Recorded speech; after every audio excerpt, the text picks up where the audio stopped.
क्या आप भी महल छोड़कर जाना चाहती हैं? क्यों कर रही हैं आप ऐसा जीजा? क्योंकि हम अपने प्रताप के साथ रहना चाहते हैं। आप कुंवर प्रताप के साथ जाकर रहना चाहती हैं? शायद आप भूल गए हैं जयवंताबाई जी कि आप ही ने कुंवर प्रताप को निर्वासित करवाया था। भूलना ही तो नहीं सीखा हमने राणा जी, हमें सब कुछ याद है, सब कुछ। इसलिए तो हमारे प्रताप के साथ रहकर हम अपने किए का प्रायश्चित करना चाहते हैं। धन्य है जयवंताबाई जी, आप धन्य हैं। पहले तो आप हमारे प्रिय पुत्र को हमसे दूर करती हैं और फिर उसी पुत्र के साथ जाकर रहने जैसी धृष्टता वाली बात करती हैं। आपने सोच कैसे लिया कि हम इस बात की आपको अनुमति देंगे? क्यों कर रही हैं आप ये सब जीजा? वैसे भी राज्य मुगलों के आने से समस्याओं में घिर चुका है। ऐसे में आप भी महल छोड़कर चली गई तो राणा जी क्या उत्तर देंगे प्रजा को? धीरबाई जी, आप भी ये अच्छी तरह से जानती हैं कि मेवाड़ की प्रजा राणा जी को पूछती है। यदि प्रजा ने राणा जी को प्रताप के निर्वासन पर क्षमा कर दिया है तो फिर हमारे महल से जाने पर भी वो राणा जी को कोई प्रश्न नहीं पूछेगी। और वैसे भी हम सदा सदा के लिए थोड़ी ना जा रहे, कुछ ही दिनों की तो बात है। जैसे ही प्रताप बड़े हो जाएंगे, अपने पैरों पर खड़े हो जाएंगे, अपनी सुरक्षा को स्वयं करने में सक्षम हो जाएंगे, तब हमारे पुत्र को आपकी सुरक्षा की कोई आवश्यकता नहीं है जयवंताबाई जी। पूरे मेवाड़ की सुरक्षा हम जिसे सौंपने वाले थे उनकी सुरक्षा आप करेंगी। समझ गए, बात कुंवर प्रताप की सुरक्षा की नहीं है, बात आपके बड़े षड्यंत्र की अंतिम चरण की है, जिसमें पहले तो आपने कुंवर प्रताप को हमसे छीना, मेवाड़ का उज्जवल भविष्य उनसे छीना, और अब कुंवर प्रताप को केवल अपना बनाकर उन्हें सदा सदा के लिए हमसे दूर कर देना चाहते हैं। नहीं नहीं राणा जी, आप गलत सोच। बस जयवंताबाई जी, बस। अब आपकी किसी भी बात पर हमें कोई भरोसा नहीं रहा। एक राजा के अधिकारों का उपयोग करते हुए हम आपको महल छोड़ने की अनुमति नहीं देंगे, समझिए? अगर हमारा पुत्र हमें नहीं मिला तो आपको भी नहीं मिलेगा।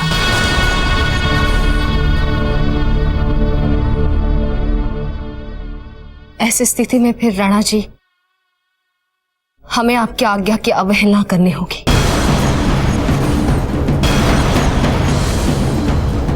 तो ठीक है जयवंताबाई जी,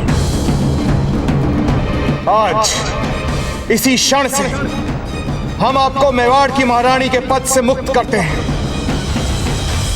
हमारे और आपके बीच सभी संबंधों से मुक्त करते हैं। हम समाज के लिए विवाहित रहेंगे, परंतु आज से आप हमसे पति पत्नी वाले संबंधों की उम्मीद मत कीजिएगा।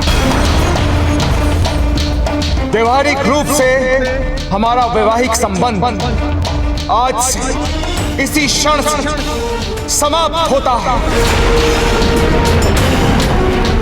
सदा सदा के लिए समाप्त होता है जयवंताबाई जी।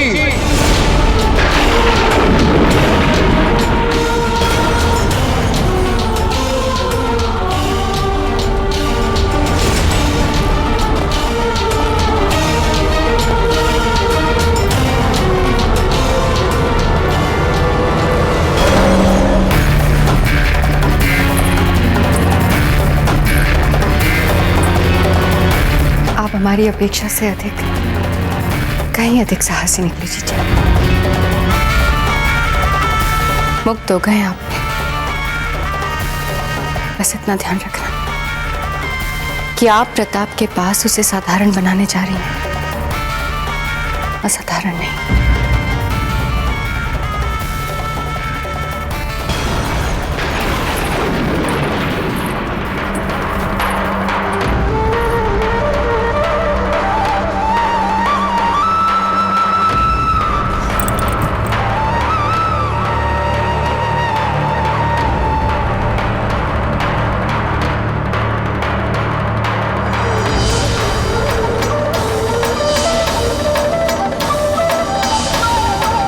व्यवहारिक रूप से हमारा वैवाहिक संबंध आज से इसी क्षण से समाप्त होता है, सदा सदा के लिए समाप्त होता है जयवंताबाई जी।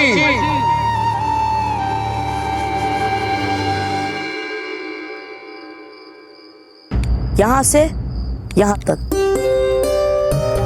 और हाँ, सभी लोग ध्यान रखना कि कोई भी बाघ के पास जाने की मूर्खता नहीं करेगा।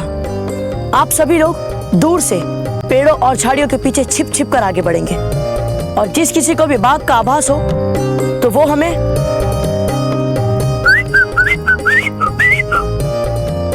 जो संकेतित भाषा हमने बताई है उस भाषा का प्रयोग करके हमें बाघ के बारे में सूचना देगा। जी बाबूजी राज, ये सब तो हम कर लेंगे, पर भीलों का क्या होगा? बाघ से पहले कई उन्होंने हम पर आक्रमण कर दिया तो? देखिए, भील हमारे जैसे ही मानव है, उनसे बात की जा सकती है, उन्हें समझाया जा सकता है, परंतु बाघ से ना तो बातचीत करी जा सकती है और ना ही उन्हें समझाया जा सकता है। इसीलिए आप सब भील का भय अपने मन से निकाल दीजिए।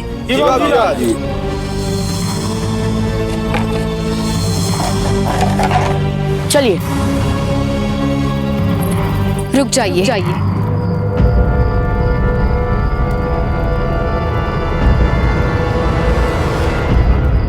रानी माँ,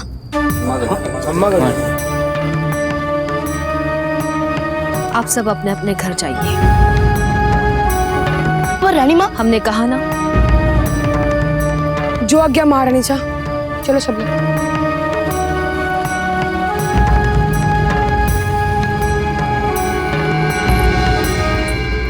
क्षमा करनी रानी माँ।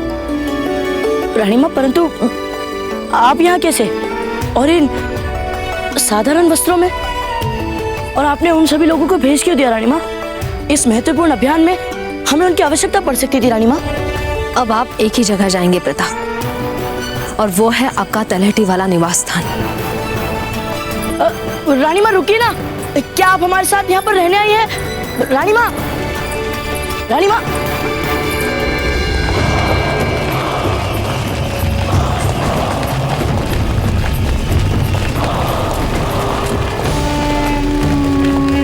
राजा के स्वागत के लिए दूसरा राजा महल के द्वार पर उपस्थित होता है। किसी भी दूत के स्वागत के लिए कोई भी राजा मुख्य द्वार तक नहीं जाता। हमें मारने की बात भूल जाओ मुगल, अपने प्राण बचाने की सोचो इस राजपूत से। क्या हुआ हुजूर? दिल्ली के सफर के लिए इस आखिरी दौर में हमें इसी गांव में आराम के लिए रुकना है? नहीं, इस पूरे गांव को जला के राख कर दो। लेकिन हुजूर, इस गांव से तो हमारी कोई दुश्मनी भी नहीं है, तो इसको जलाने की वजह? गुस्सा। इस वक्त हम बहुत गुस्से में हैं अफसर, और तुम जानते हो कि जब हमें गुस्सा आता है तो हम सामने वाले को मार मार के उस गुस्से को उतारते हैं। इस मेवाड़ की सरजमीन पर हमारी बहुत तौहीन हुई है।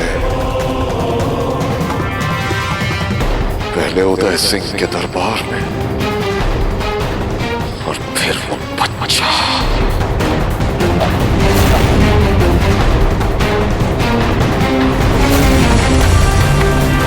हमारे लिए उस तौहीन का बदला लेना बहुत जरूरी है। जला डालो इस पूरे गांव को।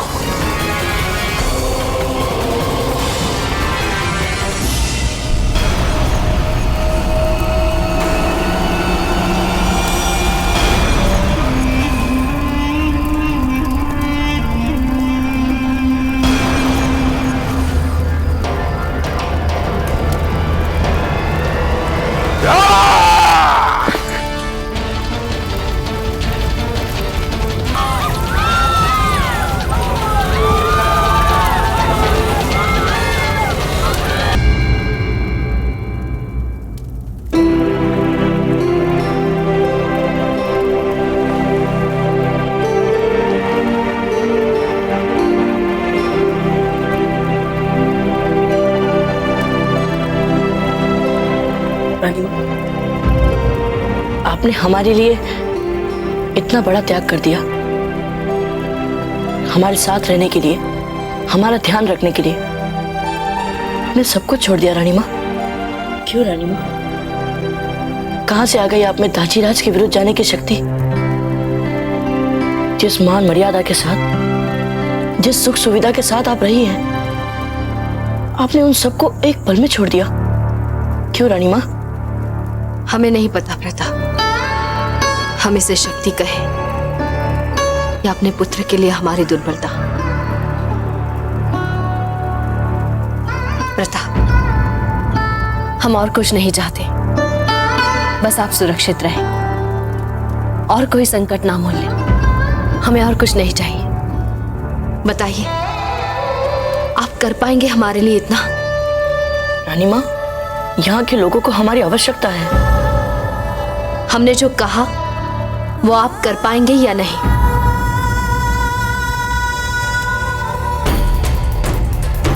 आज से बिना हमारे अनुमति के आप घर के बाहर नहीं जाएंगे। आज से इस बात का निर्णय हम लेंगे कि आपका घर के बाहर जाना सुरक्षित है या नहीं। रानी माँ, इसका अर्थ एक प्रकार से ये हुआ कि हम इस घर में बंदी हैं। आप जो चाहे निष्कर्ष निकाल लें, पर हम इस बात पर और कोई समझौता नहीं करेंगे।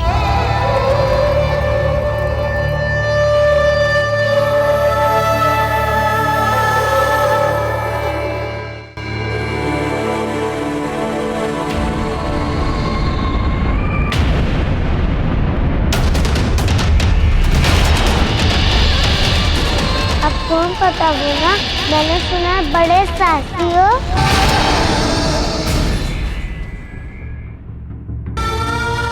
आपकी मर्यादा का उल्लंघन करने के लिए हमें क्षमा कर दीजिएगा रानी माँ, परंतु हमें उस नरभक्षी बाघ को मारना ही है।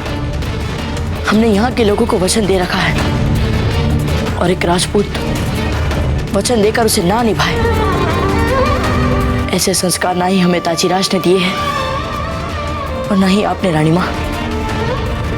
हमें क्षमा कर दीजिएगा।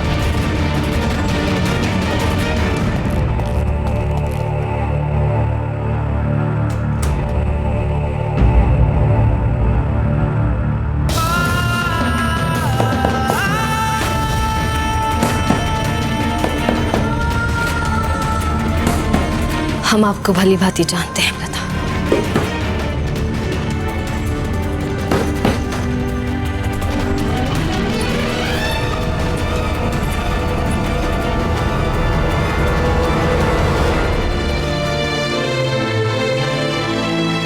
बाबूजीराज,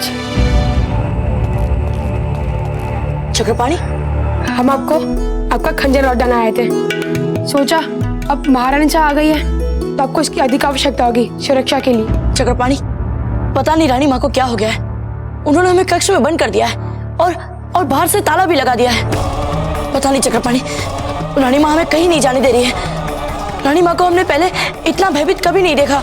हमें लगता है इस भय के पीछे अवश्य ही कोई कारण होगा, इसलिए अच्छा यही होगा बाबूजीराज कि आप महारानी का आदेश चुपचाप मान ले। फिर बाघ को कौन मारेगा चक्रपाणी? वो नरभक्षी बाघ पता नहीं बस्ती में अब किसको अपना भोजन बनाएगा।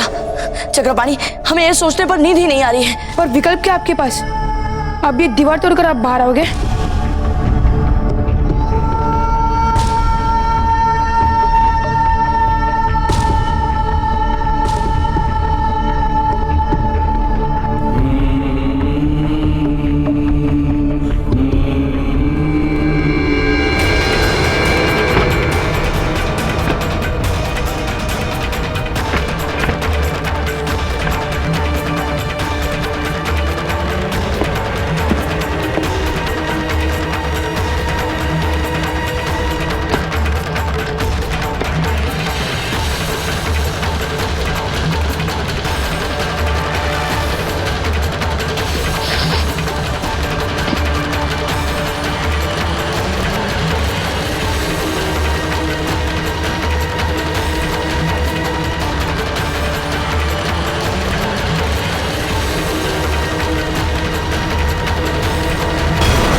मैं भी बाघ को मारने में आपकी सहायता करना चाहता हूँ बाबूजीराज। चक्रपाणी, नरबक्षी बाघ का शिकार तो हम कर ही लेंगे। हम चाहते हैं कि जब तक हम वन से ना लौटे तब तक आप हमारे कक्ष में प्रताप बनकर रहें, ताकि हमारी रानी माँ को संदेह ना हो सके। क्योंकि हम जानते हैं चक्रपाणी, हमारा पूरा विश्वास है कि हमारी रानी माँ रात में हमारे कक्ष का निरीक्षण करने अवश्य आएंगी। और महारानी से निरीक्षण करने आ गई तो हम क्या करेंगे बाबूजीराज? हम तो किसी भी कौन से बाबूजीराज प्रताप नहीं लगते। आपको कुछ नहीं करना है चक्रपाणी, बस हमारे स्थान पर जाकर सोना है। और यदि महारानी ने हमें पकड़ लिया तो हमारा मृत्युदंड पक्का। आप भी ना चक्रपाणी, अब मृत्यु से क्या डरना? वैसे भी आप हमारे साथ जंगल चलकर बाघ के हाथों मरने के लिए तो तैयार हो ही चुके थे, तो फिर चाहे वहां अपने प्राण दो चाहे यहाँ, इसमें अंतर क्या पड़ता है? आप अपने मित्र के लिए प्राण देना चाहते हैं और इसके लिए ईश्वर आपको भरपूर अवसर दे रहा है, तो फिर मृत्यु का स्थान और प्रकृति हमें ही चुन लेने दो। अब एक और समस्या, आपसे वाद विवाद करने में हम कभी नहीं जीत सकते। मारिए, जैसे मारना वैसे मारिए। बाबूजीराज, अपने ध्यान रखना वन में, क्योंकि इस नरबक्षी बाघ के ऊपर किसी भी प्रकार का राजनीतिक दबाव नहीं होगा जैसा बैरम खान पर था।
तो जंगल के जानवरों ने संदेश देना आरंभ कर दिया है, तो इसका अर्थ ये हुआ कि बाघ विकट है।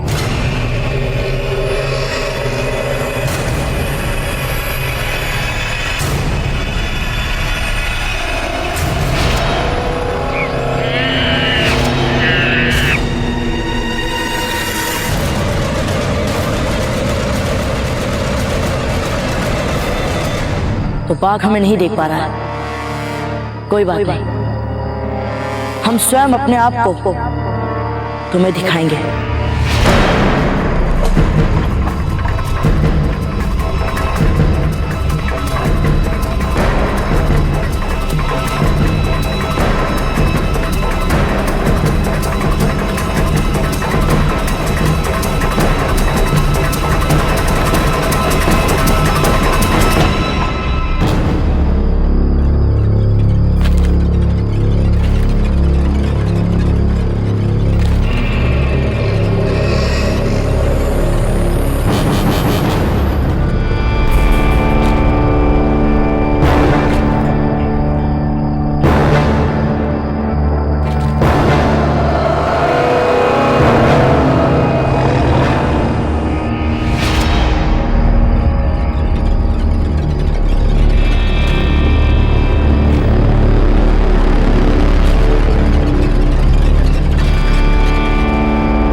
और भी मज़ेदार वीडियो के लिए हमारे चैनल को लाइक, शेयर और सब्सक्राइब करें।